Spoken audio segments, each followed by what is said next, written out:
어느 가을 저녁 서울 마포구의 한 원룸에서 32세 여자가 휴대폰 화면을 노려보고 있었다. 엄마라는 이름이 떠오른 착신 기록. 그녀는 손가락으로 화면을 쓸어내려 알림을 지워버렸다. 이번 달만 5번째였다. 받지 않은 전화, 듣지 않은 목소리, 외면해버린 관심. 최수진. 그녀에게 엄마는 오래전부터 필요 없는 존재였다. 아니, 정확히 말하자면 필요 없다고 스스로를 설득해온 존재였다. 수진의 어린 시절은 언제나 텅 빈 집으로 시작되었다. 초등학교 1학년 때부터 현관문을 스스로 열고 냉장고에 덩그러니 놓인 반찬통을 꺼내 혼자 밥을 먹었다. 엄마는 새벽 5시에 나가 밤 10시가 되어서야 돌아왔다. 주방 보조일과 상가 청소를 동시에 하며 생계를 꾸려가던 어머니는 집에 돌아오면 이미 기력을 다 소진한 상태였다. 밥은 먹었냐? 딸을 마주해도 건네는 말은 늘 그것뿐이었다. 따뜻한 미소도 안아주는 손길도 없었다. 어린 수지는 그런 엄마가 차갑게만 느껴졌다. 친구들이 소풍 도시락 사진을 자랑할 때 수진의 도시락은 언제나 편의점 김밥이었다. 학예회 날 다른 아이들 부모는 앞줄에 앉아 박수를 쳤지만 수진의 엄마는 오지 않았다. 엄마는 바쁘니까 이해해. 선생님의 그 말이 수진의 가슴에 가시처럼 박혔다. 이해? 왜 내가 이해해야 하지? 그렇게 수진은 조금씩 아주 천천히 마음의 문을 닫아갔다. 중학생이 되었을 때는 이미 엄마에게 기대하는 것을 포기했고 고등학생이 되었을 때는 대화조차 최소화했다. 대학 진학 후 기숙사로 들어갔을 때 수지는 안도했다. 드디어 엄마로부터 자유로워졌다고 생각했다. 졸업 후 취직하고 20대 후반에 독립하면서 수지는 완전히 어머니와 선을 그었다. 명절에도 바쁘다는 핑계로 내려가지 않았고 전화도 받지 않았다. 가끔 송금 알림이 오면 또 쓸데없이라는 생각과 함께 그냥 받아두기만 했다. 그녀는 자신이 성공했다고 생각했다. 명문대를 졸업하고 괜찮은 회사에 들어갔다. 월급도 나쁘지 않았고 혼자 사는 것도 익숙해졌다. 주말에는 친구들을 만나 브런치를 먹고 전시회를 보러 다녔다. 겉으로 보기에 수진의 삶은 완벽했다. 하지만 밤이 되면 달랐다. 혼자 남겨진 방 안에서 수진은 가끔 알 수 없는 공허함을 느꼈다. 무언가 채워지지 않는 구멍 같은 것. 그녀는 그것이 무엇인지 알고 싶지 않았다. 알게 되면 인정해야 할 것 같았으니까. 그러던 어느 목요일 오후 회사에서 기획안을 수정하던 수진의 휴대폰이 울렸다. 낯선 번호였다. 보통은 받지 않지만 거래처일 수도 있다는 생각에 터치했다. 여보세요? 혹시 김영숙 씨 보호자분 되시나요? 목소리는 침착했지만 긴장감이 배어 있었다. 네, 서울대학교 병원 응급실입니다. 어머님께서 오늘 오전 의식을 잃고 쓰러지셔서 현재 저희 병원에 계십니다. 가능하시면 빨리 오셔야 할 것 같습니다. 수진의 손에서 펜이 떨어졌다. 책상 위로 굴러 떨어진 펜은 바닥에 통통 튀었고 주변 동료들이 힐끗 쳐다보았지만 수진은 아무것도 보이지 않았다. 귓가에 맴도는 건 의식을 잃고 쓰러지셨다는 그 한마디뿐이었다. 옆자리의 혜진이 걱정스러운 표정으로 물었다. 수진아, 무슨 일 있어? 응아니, 좀 급한 일이 생겨서 먼저 퇴근해야 할 것 같아. 수지는 황급히 가방을 챙겼다. 손이 떨려 지퍼가 제대로 잠기지 않았다. 혜진이 다가와 수진의 어깨에 손을 얹었다. 괜찮아? 얼굴이 새하얘졌어. 괜찮아. 그냥 좀 급한 일이야. 수지는 억지로 웃으며 사무실을 나섰다. 서울대학교 병원까지 택시로 30분. 수지는 그 시간이 3시간처럼 길게 느껴졌다. 창밖으로 스쳐가는 거리 풍경은 흐릿하게 번져 보였고 가슴은 알 수 없는 무게로 짓눌렸다. 의식을 잃고 쓰러졌다. 그 말이 머릿속에서 계속 맴돌았다. 수지는 자신이 왜 이렇게 불안한지 이해할 수 없었다. 분명 그토록 거리를 두고 싶었던 사람이었는데, 분명 필요 없다고 생각했던 사람이었는데, 하지만 가슴 한편에서는 알고 있었다. 자신이 거짓말을 하고 있다는 것을, 엄마가 필요 없는 게 아니라 필요하다는 걸 인정하기 싫었던 거라는 것을. 택시가 병원 앞에 멈췄다. 수지는 요금을 내고 서둘러 내렸다. 응급실 입구로 향하는 발걸음이 무거웠다. 마치 무언가를 마주하게 될 것 같은 두려운 예감이 들었다. 응급실 문을 열었을 때 소독약 냄새가 확 밀려왔다. 하얀 형광등 불빛 아래 환자들과 보호자들이 복잡하게 얽혀 있었다. 신음소리, 의료진의 발걸음소리, 기계음들이 뒤섞였다. 간호사에게 어머니의 이름을 말하자 그녀는 고개를 끄덕이며 커튼 너머를 가리켰다. 저쪽 3번 침대입니다. 수지는 천천히 걸어갔다. 커튼을 젖히는 손이 떨렸다. 심장이 미친 듯이 뛰었다. 그리고 그녀는 보았다. 침대 위에 누운 어머니를. 마이너스. 김영숙. 수진이 기억하는 엄마는 언제나 피곤에 찌든 얼굴이었지만 그래도 꿋꿋이 서 있던 사람이었다. 일터에서 돌아와 묵묵히 설거지를 하고 빨래를 개던 사람. 말은 없었지만 항상 움직이고 있던 사람. 하지만 지금 눈앞에 누워있는 여자는 너무나 작고 연약하고 창백했다. 주름 가득한 얼굴, 가느다란 손목에 연결된 링거줄, 산소 마스크 너머로 희미하게 들리는 숨소리. 수지는 그 자리에 얼어붙었다. 이 사람이 내 엄마라고? 언제부터 이렇게 늙었지? 언제부터 이렇게 작아졌지? 수진의 기억 속 엄마는 훨씬 컸다. 무뚝뚝하고 차가웠지만 적어도 강해 보였다. 하지만 지금 침대에 누운 이 사람은 금방이라도 부서질 것처럼 연약해 보였다. 간호사가 다가왔다. 이름표에는 박미라라고 적혀 있었다. 보호자분이세요? 네. 수진의 목소리는 잠겨 나왔다. 어머님 상태가 많이 안 좋으세요. 만성 피로와 당뇨 합병증으로 쓰러지셨는데 평소에 제대로 관리를 안 하신 것 같아요. 혈당 수치도 위험 수준이었고요. 미라의 목소리는 부드러웠지만 수진의 귀에는 날카롭게 꽂혔다. 당뇨요? 엄마가 당뇨가 있었어요? 네. 기록을 보니까 몇 년 전부터 있었던 것 같은데 제대로 치료를 안 받으신 것 같아요. 수지는 아무 말도 할 수 없었다. 엄마가 당뇨가 있다는 것도 병원 치료를 받지 않았다는 것도 아무것도 몰랐다. 병원 자주 다니셨나요? 아니요. 어머님 말씀으로는 몇 년 동안 병원 한 번 안 가셨다고 하셨어요.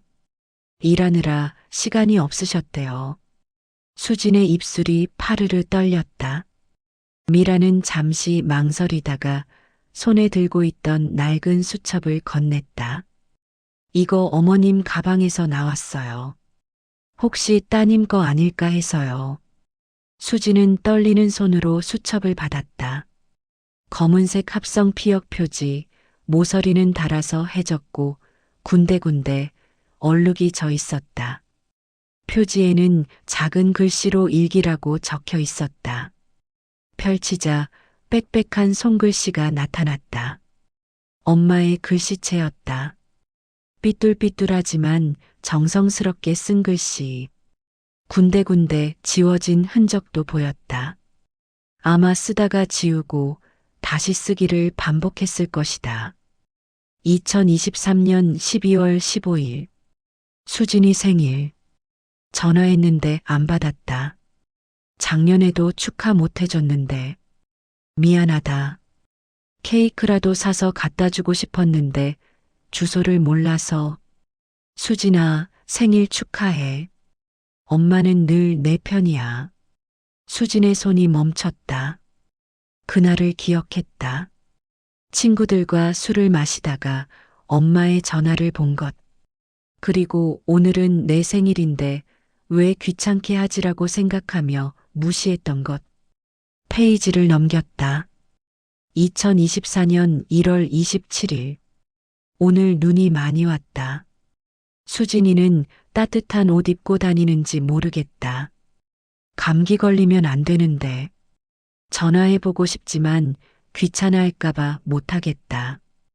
또 넘겼다. 2024년 3월 4일.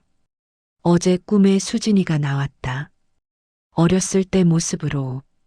엄마 손잡고 걷는 꿈이었다. 깨고 나니까 가슴이 아팠다. 수진이 감기 걸렸다고 했던 것 같은데 약은 먹었나? 전화해봐야겠다. 수진의 시야가 흐려지기 시작했다. 글씨가 번지는 건지 눈물이 고이는 건지 분간이 되지 않았다. 2024년 5월 11일. 수진이한테 연락이 안 된 지 2달이 넘었다. 괜찮은지 모르겠다. 잘 먹고 다니는지 아픈 데는 없는지 보고 싶다. 2024년 7월 3일. 이번 달 월세 조금 밀렸지만 수진이 통장에 10만 원 보냈다. 여름 되면 옷 사 입어라. 더워서 힘들 텐데. 2024년 9월 21일. 오늘 길을 걷다가 수진이 또래 여자가 엄마랑 같이 걷는 걸 봤다. 둘이 팔짱 끼고 웃으면서 걷더라. 부러웠다. 우리도 저렇게 걸어본 적이 있었나? 기억이 안 난다. 미안하다. 수진아. 페이지를 넘길 때마다 수진의 손은 더욱 떨렸다. 가슴이 터질 것 같았다. 숨을 쉬기가 힘들었다. 그리고 마지막 페이지. 날짜는 일주일 전이었다. 2025년 11월 17일. 수진아. 넌 엄마가 필요 없다고 했지. 괜찮아. 엄마는 이해해. 내가 혼자 잘 살 수 있다는 게 자랑스러워. 그래도 가끔은 궁금하다. 내가 좀 더 좋은 엄마였다면, 내가 좀 더 따뜻하게 대해줬다면, 우리가 지금쯤 어떤 관계였을까? 하지만 엄마는 그때 최선을 다했어. 너를 먹이고 입히고 학교 보내는 게 전부였지만, 그게 엄마가 할 수 있는 전부였어. 미안하다. 그리고 고맙다. 이렇게라도 내가 무사히 자라줘서. 수진아, 나는 항상 내 엄마야. 내가 나를 멀리해도, 전화를 안 받아도, 나는 내가 행복하기만을 바랄게. 그게 엄마의 평생 소원이야. 사랑한다. 우리 딸. 수진의 손에서 수첩이 떨어졌다. 바닥에 떨어진 수첩은 펼쳐진 채로 누워 있었고 그 위로 수진의 눈물이 똑똑 떨어졌다. 어머님이여. 미라가 조심스럽게 말을 이었다. 쓰러지시기 전까지 이 근처 식당이랑 상가 청소 2개를 동시에 하셨대요. 새벽 5시에 나가서 밤 10시에 들어오시는 생활을 20년 넘게 하셨다고. 한 번은 어머님이 밤늦게 청소하실 때 제가 당직이어서 복도에서 마주쳤거든요. 인사를 나눴는데 그때 따님 이야기를 하시더라고요. 미라는 잠시 말을 멈췄다가 계속했다. 딸이 좋은 회사에 다닌다고, 혼자 잘 살고 있다고, 자랑스럽다고 하시면서 근데 표정은 되게 쓸쓸해 보이셨어요. 보고 싶은데 귀찮게 할까봐 연락을 잘 못한다고. 수지는 고개를 들 수 없었다. 무릎이 꺾이는 것 같았다. 그대로 바닥에 주저앉을 것만 같았다. 그러면서도 따님 이야기를 정말 많이 하셨어요. 자랑스럽다고, 잘 컸다고, 이제 제 걱정은 안 해도 된다고.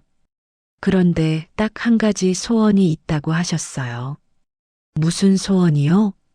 수진이 간신히 물었다. 다시 한번 같이 밥을 먹고 싶다고. 딸이랑 마주 앉아서 밥 한 끼 같이 먹고 싶다고 하셨어요. 그 순간 수진의 심장이 멎는 것 같았다. 밥 한 끼, 그렇게 작은 소원. 그런데 수진은 그것조차 들어주지 않았다. 보호자분, 미라의 목소리가 다시 들렸다. 지금 어머님께 많이 말씀드려주세요. 의식이 돌아오실지 확실하지 않거든요. 들리실 수도 있으니까요. 수지는 비틀거리며 침대 옆으로 다가갔다. 의자를 끌어당겨 앉았다. 가까이서 본 어머니의 얼굴은 더욱 초라해 보였다. 깊게 패인 눈가주름, 거칠게 갈라진 입술, 마른 손등 위로 튀어나온 핏줄. 손톱은 깨끗하게 다듬어져 있었지만 손가락 마디마디는 굳은 살로 거칠었다. 평생 일만 해온 손. 딸을 위해 쉬지 않고 움직였던 손. 수지는 떨리는 손으로 어머니의 손을 잡았다. 차가웠다. 너무 차가웠다. 살아있는 사람의 손이 이렇게 차가울 수 있구나. 엄마. 목이 메었다. 말이 나오지 않았다. 엄마 나야. 수진이. 어머니의 손은 미동도 하지 않았다. 다만 심전도 기계의 규칙적인 신호음만이 방안을 채웠다. 나 미안해. 수진의 목소리는 떨렸다. 엄마가 필요 없다고 말했던 거, 전화 안 받았던 거, 명절에도 안 내려갔던 거, 다 미안해. 눈물이 주르륵 흘러내렸다. 나 몰랐어. 엄마가 이렇게까지 날 생각하고 있었는지, 이렇게까지 힘들게 살고 있었는지. 수지는 어머니의 손을 두 손으로 감쌌다. 작고 거친 그 손. 당뇨가 있는 것도 몰랐어. 이렇게 아픈 것도 몰랐어. 미안해. 정말 미안해. 어머니의 얼굴은 여전히 평온했다. 아무런 반응이 없었다. 하지만 수지는 계속 말했다. 엄마, 나 사실 엄마가 필요했어. 되게 많이 필요했어. 근데 그걸 인정하기가 싫었어. 엄마가 나한테 따뜻하게 안 해줬다고 생각했거든. 근데 그게 아니었구나. 엄마는 그럴 힘이 없었던 거지. 나를 먹이고 입히느라 너무 지쳐서. 수진의 목소리는 점점 작아졌다. 미안해. 나 정말 나쁜 딸이야. 엄마가 그렇게 힘들게 날 키웠는데 나는 그것도 모르고 엄마를 원망했어. 차갑다고 생각했어. 미안해. 병실 밖에서는 다른 환자들의 목소리가 들렸다. 간호사들의 발걸음 소리, 의료기계들의 경보음. 하지만 수진의 귀에는 아무것도 들리지 않았다. 엄마, 일어나. 제발 일어나줘. 나 엄마랑 밥 먹고 싶어. 엄마가 그렇게 원했던 거, 나랑 같이 밥 먹는 거. 이제라도 하고 싶어. 늦었지만 이제라도 하고 싶어. 하지만 어머니는 여전히 움직이지 않았다. 그날 밤 수지는 병원을 떠나지 못했다. 보호자 대기실 딱딱한 의자에 앉아 밤을 지새웠다. 눈을 감아도 잠이 오지 않았다. 머릿속에는 어린 시절의 기억들이 파노라마처럼 스쳐갔다. 엄마가 새벽에 나가는 소리, 현관문이 조용히 닫히는 소리, 어린 수지는 그 소리에 잠이 깨곤 했다. 하지만 일어나지 않았다. 그냥 이불을 뒤집어 쓰고 다시 잠들곤 했다. 혼자 먹었던 저녁밥, 냉장고에서 꺼낸 반찬을 데워 먹으며 텔레비전을 켜두곤 했다. 그래야 덜 외로웠으니까. 학예회 날 빈 객석, 친구들의 부모는 모두 와 있었다. 수지는 무대에 서서 객석을 훑었다. 엄마가 혹시 와 있을까 하는 기대로. 하지만 엄마는 없었다. 그리고 그때마다 느꼈던 외로움, 버림받은 것 같은 기분, 사랑받지 못한다는 생각. 하지만 이제 수지는 알았다. 그 외로움 뒤에 숨겨진 것을, 엄마도 외로웠다는 것을, 딸을 안아주고 싶었지만 기력이 없었다는 것을, 도시락을 싸주고 싶었지만 시간이 없었다는 것을, 학예회에 가고 싶었지만 일을 빠질 수 없었다는 것을. 엄마는 차가운 사람이 아니었다. 그저 너무 지쳐 있었을 뿐. 그리고 딸을 위해 모든 것을 혼자 짊어졌을 뿐. 수지는 대기실 의자에 앉아 무릎을 껴안았다. 그리고 조용히 흐느꼈다. 아무도 모르게. 소리 내지 않고. 새벽 4시쯤 미라가 대기실로 들어왔다. 보호자분? 수지는 황급히 눈물을 닦으며 고개를 들었다. 어머님 상태는 안정적이에요. 일단 중환자실로 옮기기로 했어요. 내일 아침에 다시 검사하고 치료 계획 세울 거예요. 감사합니다. 미라는 수진의 붉게 부은 눈을 보며 조용히 말했다. 힘드시죠? 수지는 고개를 끄덕였다. 많이 힘드세요. 그래도 어머님은 분명 기뻐하실 거예요. 따님이 와 있다는 것만으로도. 제가 좀 더 일찍 왔어야 했는데 지금이라도 온 게 중요해요. 어머님 곁에 있어 주세요. 미라는 그렇게 말하고 나갔다. 수지는 다시 혼자 남겨졌다. 밖이 서서히 밝아오고 있었다. 창문 너머로 새벽 하늘이 보였다. 아직 어둡지만 조금씩 푸르스름해지는 하늘. 새로운 하루가 시작되고 있었다. 하지만 수진에게는 모든 것이 달라 보였다. 마이너스 마이너스 마이너스. 다음 날 아침 수진은 어머니가 살고 있다는 주소를 찾아갔다. 병원에서 받아온 물건 중에 주소가 적힌 메모가 있었다. 서울 구로구의 한 낡은 다세대 주택 반지하였다. 택시에서 내려 주소를 확인했다. 좁은 골목길을 따라 걸어 들어가니 낡은 건물이 나타났다. 페인트가 벗겨진 외벽, 녹슨 철문. 계단을 내려가자 반지하 입구가 보였다. 어머니는 이런 곳에서 살고 있었다. 수지는 주머니에서 열쇠를 꺼냈다.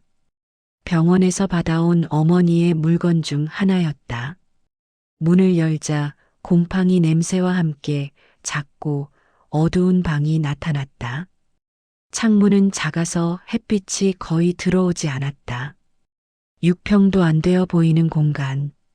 낡은 싱크대, 작은 가스레인지, 1인용 식탁, 해진 이불이 깔린 바닥. 그리고 벽 한쪽에 붙은 사진 한 장. 수진의 대학교 졸업사진이었다. 수진은 그 사진 앞에 멈춰 섰다. 사진 속 자신은 환하게 웃고 있었다. 학사모를 쓰고 꽃다발을 든 채. 그날 엄마는 오지 않았었다. 수진은 서운했지만 내색하지 않았고 친구들과 사진을 찍으며 하루를 보냈었다. 하지만 엄마는 이 사진을 간직하고 있었다. 매일 아침 눈을 뜨면 제일 먼저 보이는 벽에 정성스럽게 액자에 넣어 붙여 놓았다.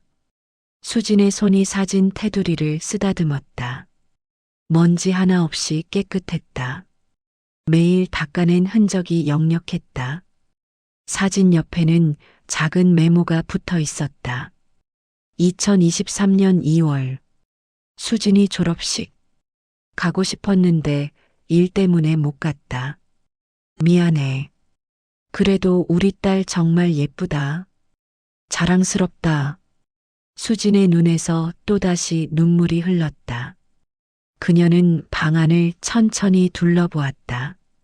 냉장고를 열자 텅 비어 있었다. 반찬통 하나, 김치통 하나. 그게 전부였다. 유통기한이 지난 우유 한 팩. 얼어버린 밥 한 덩이. 싱크대 아래 서랍을 열자 약 봉지들이 나왔다. 당뇨약, 혈압약, 소화제. 모두 개봉하지 않은 상태였다. 약을 사기만 하고 먹지 않았던 것이다. 아마 약값이 아까워서였을 것이다. 옷장을 열자 낡은 옷가지들이 나왔다. 모두 색이 바랜 것들이었다. 구멍난 양말, 해진 속옷. 어머니는 자신을 위해서는 단 한 푼도 쓰지 않았던 것이다. 그리고 옷장 깊숙한 곳에서 수지는 봉투 하나를 발견했다. 두꺼운 갈색 봉투. 안을 열어보니 묶음으로 정리된 지폐들이 들어 있었다. 10,000원짜리, 5,000원짜리가 빼곡하게 쌓여 있었다. 봉투 안에 종이 한 장이 접혀 있었다. 수지는 떨리는 손으로 종이를 펼쳤다. 마이너스 마이너스 마이너스. 수진아, 이 돈은 엄마가 10년 동안 모은 거야. 한 달에 조금씩, 정말 조금씩 모았어. 때로는 식비를 아껴서, 때로는 버스비를 아껴서. 내가 결혼하면 쓰라고 모아뒀어. 얼마 안 되지만 그래도 보탬이 되었으면 좋겠다. 예쁜 드레스도 사입고 좋은 예식장도 잡고. 엄마는 못 가줄 것 같아. 초대하면 부담스러워할 것 같아서. 그래도 괜찮아. 멀리서라도 볼 수 있으면 그걸로 충분해. 내가 웃는 모습만 볼 수 있다면. 엄마 욕심은 하나야. 내가 행복하게만 살아줬으면.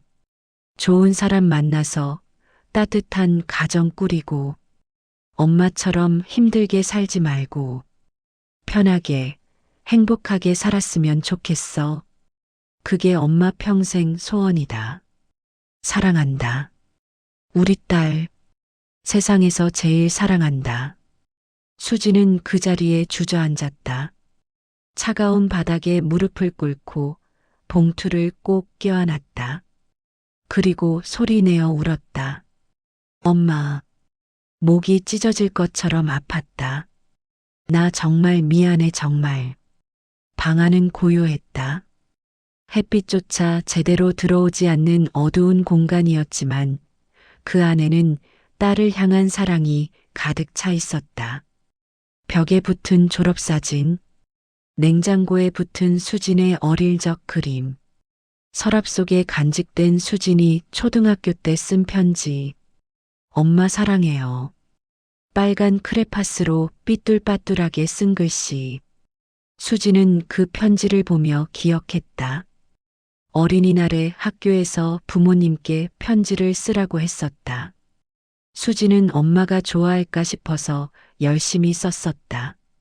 그리고 집에 와서 엄마에게 건넸었다. 엄마, 이거. 엄마는 편지를 받아들고 잠깐 봤다. 그래. 숙제 잘했네. 그리고는 서랍에 넣어두었다. 수지는 그때 실망했었다. 엄마가 별로 감동하지 않은 것 같아서. 하지만 엄마는 그 편지를 20년이 넘도록 간직하고 있었다. 수지는 편지를 가슴에 안았다. 그리고 깨달았다. 자신이 그토록 외면하고 싶었던 것은 엄마가 아니었다. 사랑받지 못한다고 믿었던 자신의 외로움이었다. 하지만 사실 엄마는 한 번도 수진을 놓은 적이 없었다. 말로 표현하지 못했을 뿐 온 삶으로 사랑하고 있었다. 그리고 수진은 그 사랑을 받아들일 준비조차 하지 않았던 것이다. 그녀는 방안을 다시 둘러보았다. 이제는 모든 것이 달라 보였다. 낡고 작은 방이 아니라 사랑으로 가득 찬 공간으로 보였다. 복도로 나온 수지는 벽에 기대어 다시 한번 울었다. 아무도 없는 좁은 복도에서 그녀는 혼자 중얼거렸다. 엄마 따위 필요 없다고 생각했던 건 목소리가 떨렸다. 사실은 내가 가장 필요로 했던 사람이 엄마였다는 걸 이제야 알았어. 너무 늦게 알았어. 수지는 고개를 들어 천장을 보았다. 형광등이 깜빡이고 있었다. 미안해, 엄마. 정말 미안해. 그로부터 사흘 후 기적처럼 어머니는 의식을 되찾았다. 희미하게 눈을 뜨고 딸의 얼굴을 알아봤다. 수진아. 목소리는 거의 들리지 않을 정도로 작았지만 수지는 그 소리를 놓치지 않았다. 엄마. 수지는 황급히 어머니의 손을 잡았다. 엄마, 나 여기 있어. 나 수진이야. 어머니의 눈에서 눈물이 흘렀다.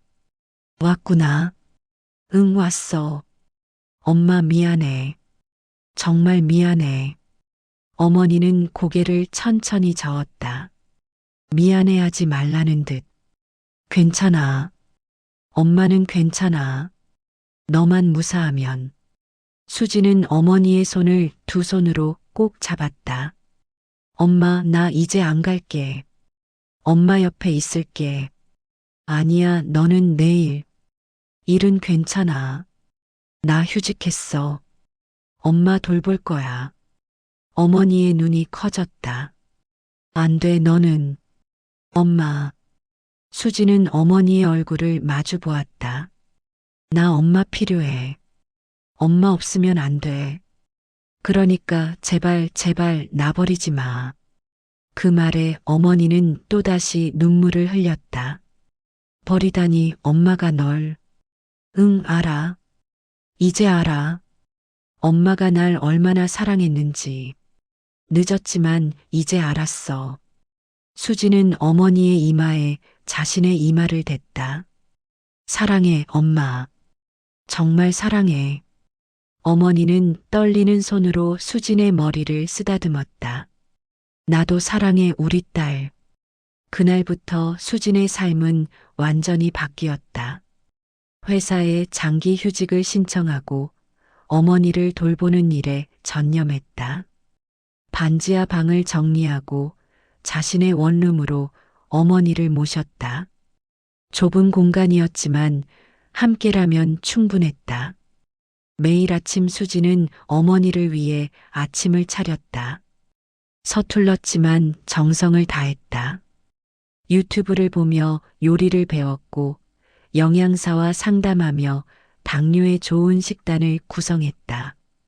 수진아, 이거 내가 만든 거야? 응, 엄마. 맛있어? 응, 맛있어. 어머니는 천천히 밥을 먹으며 미소 지었다. 그 웃음은 예전과 달랐다. 피곤에 찌든 웃음이 아니라 진심으로 행복한 웃음이었다. 저녁에는 함께 텔레비전을 보거나 책을 읽어주었다. 어머니는 수진의 목소리를 들으며 편안하게 잠들곤 했다. 주말에는 휠체어를 밀고 공원에 나갔다. 가을 단풍이 아름다웠다.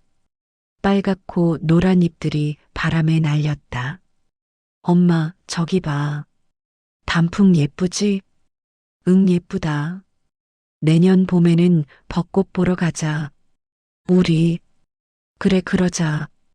어머니는 수진의 손을 꼭 잡았다.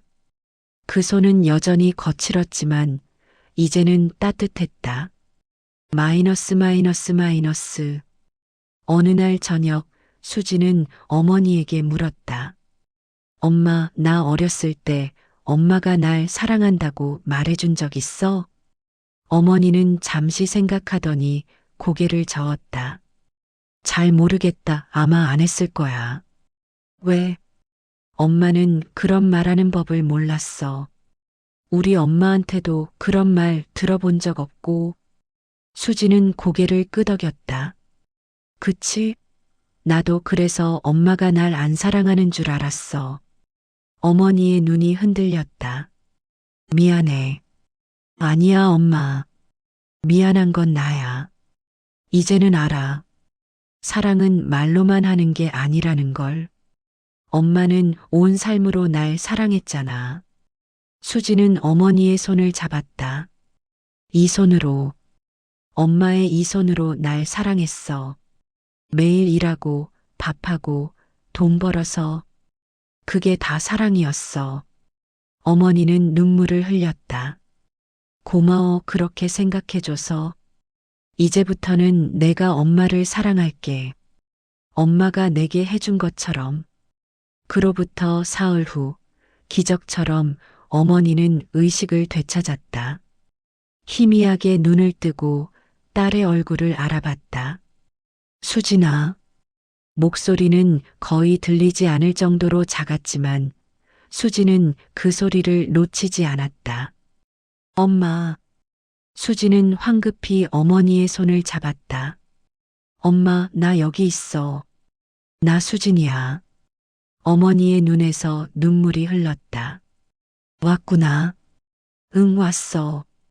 엄마 미안해. 정말 미안해. 어머니는 고개를 천천히 저었다. 미안해하지 말라는 듯. 괜찮아. 엄마는 괜찮아. 너만 무사하면. 수지는 어머니의 손을 두 손으로 꼭 잡았다. 엄마, 나 이제 안 갈게. 엄마 옆에 있을게. 아니야, 너는 내일. 일은 괜찮아. 나 휴직했어. 엄마 돌볼 거야. 어머니의 눈이 커졌다. 안 돼, 너는. 엄마. 수지는 어머니의 얼굴을 마주 보았다. 나 엄마 필요해. 엄마 없으면 안 돼. 그러니까 제발 제발 나버리지 마. 그 말에 어머니는 또다시 눈물을 흘렸다. 버리다니 엄마가 널. 응, 알아. 이제 알아. 엄마가 날 얼마나 사랑했는지. 늦었지만 이제 알았어. 수지는 어머니의 이마에 자신의 이마를 댔다. 사랑해, 엄마. 정말 사랑해. 어머니는 떨리는 손으로 수진의 머리를 쓰다듬었다. 나도 사랑해, 우리 딸. 그날부터 수진의 삶은 완전히 바뀌었다. 회사에 장기 휴직을 신청하고 어머니를 돌보는 일에 전념했다. 반지하 방을 정리하고 자신의 원룸으로 어머니를 모셨다. 좁은 공간이었지만 함께라면 충분했다. 매일 아침 수지는 어머니를 위해 아침을 차렸다. 서툴렀지만 정성을 다했다. 유튜브를 보며 요리를 배웠고 영양사와 상담하며 당뇨에 좋은 식단을 구성했다. 수진아, 이거 내가 만든 거야? 응, 엄마. 맛있어? 응, 맛있어. 어머니는 천천히 밥을 먹으며 미소 지었다. 그 웃음은 예전과 달랐다. 피곤에 찌든 웃음이 아니라 진심으로 행복한 웃음이었다. 저녁에는 함께 텔레비전을 보거나 책을 읽어주었다. 어머니는 수진의 목소리를 들으며 편안하게 잠들곤 했다. 주말에는 휠체어를 밀고 공원에 나갔다. 가을 단풍이 아름다웠다. 빨갛고 노란 잎들이 바람에 날렸다. 엄마, 저기 봐. 단풍 예쁘지? 응, 예쁘다. 내년 봄에는 벚꽃 보러 가자. 우리. 그래, 그러자. 어머니는 수진의 손을 꼭 잡았다. 그 손은 여전히 거칠었지만 이제는 따뜻했다. 마이너스 마이너스 마이너스. 어느 날 저녁 수진은 어머니에게 물었다. 엄마, 나 어렸을 때 엄마가 날 사랑한다고 말해준 적 있어?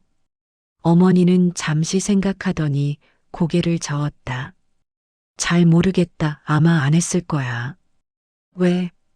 엄마는 그런 말하는 법을 몰랐어. 우리 엄마한테도 그런 말 들어본 적 없고. 수지는 고개를 끄덕였다. 그치? 나도 그래서 엄마가 날 안 사랑하는 줄 알았어. 어머니의 눈이 흔들렸다. 미안해. 아니야, 엄마. 미안한 건 나야. 이제는 알아. 사랑은 말로만 하는 게 아니라는 걸. 엄마는 온 삶으로 날 사랑했잖아. 수지는 어머니의 손을 잡았다. 이 손으로, 엄마의 이 손으로 날 사랑했어. 매일 일하고 밥하고 돈 벌어서 그게 다 사랑이었어. 어머니는 눈물을 흘렸다. 고마워 그렇게 생각해줘서. 이제부터는 내가 엄마를 사랑할게. 엄마가 내게 해준 것처럼.